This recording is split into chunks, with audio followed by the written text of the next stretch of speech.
Актуальная тема для владельцев Peugeot и Citroën. Сейчас я вот буду снимать у себя амортизационную стойку. Стук в подвеске на мелких кочках, нигде люфты не обнаружены, ни в шаровой, ни в рулевом наконечнике. Стойки стабилизатора стоят новые. Забрал. Видно, что опора порвалась. Опора китайская. Митака. Вот вам по сути и отзыв по данной опоре. Ставить я буду опять Митака, потому что она была в наличии.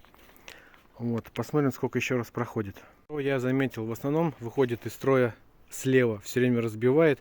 Оригинал ходит чуть подольше, но не прям вот 100 тысяч. Было понятно, насколько часто приходится это делать. 2 недели назад была заменена опора амортизатора на вот этой машине, на Peugeot 408.